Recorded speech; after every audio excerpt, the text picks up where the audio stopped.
Indian rupee എന്ന ചിത്രം ആദ്യ ദിവസം കാണാൻ പോയ കഥ പറഞ്ഞ് ഗായകനും സംഗീത സംവിധായകനുമായ ഷഹബാസ് അമൻ.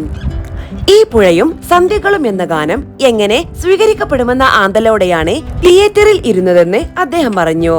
ആ പേടിക്ക് 3 കാരണങ്ങൾ ഉണ്ടായിരുന്നു.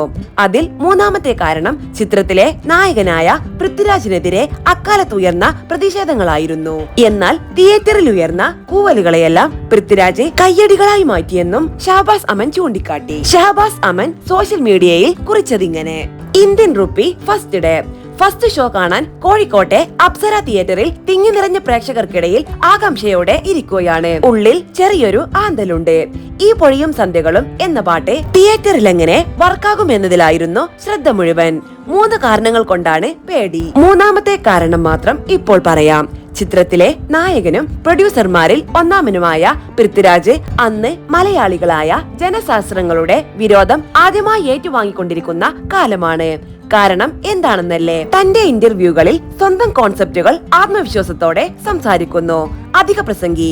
സംസാരം അധികവും ചടുലമായ ഇംഗ്ലീഷിലാണ്.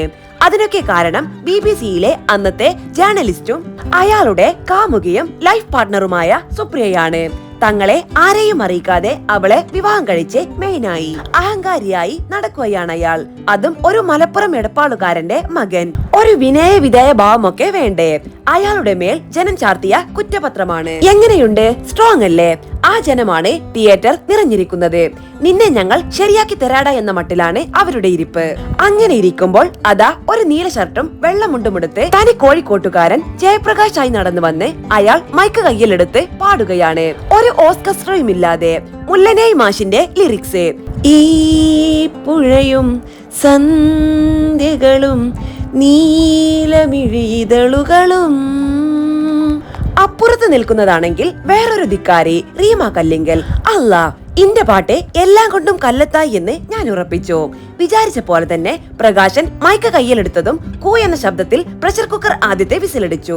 പക്ഷേ കാലം കാത്തുവെച്ചത് മറ്റൊന്നായിരുന്നു. ഇന്ത്യൻ റുപ്പി 100ാം ദിവസം ആഘോഷിച്ചു. കൂവലെല്ലാം അയാൾ തനിക്കുള്ള കയ്യടിയാക്കി മാറ്റി. എന്ന് മാത്രമല്ല, ഈ പുഴയും എന്ന പാട്ടും ആ സിനിമയെയും പൃഥ്വിക്കും വിജയിനും റീമയ്ക്കും എനിക്കും മറ്റു പലർക്കും അംഗീകാരങ്ങളും അതിലേറെ മനോഹരമായ ഓർമ്മകളും നല്ല ചില ബന്ധങ്ങളും കുറെ സന്തോഷങ്ങളും കൊണ്ടുവന്നു തന്നു. അതിലൊന്നാണ് ഇപ്പോൾ നിങ്ങളുമായി വ്യക്തിപരമായി പങ്കുവെക്കുന്ന ഈ അമൂല്യ നിധി. എല്ലാവർക്കും നന്ദി. എല്ലാവരോടും സ്നേഹം.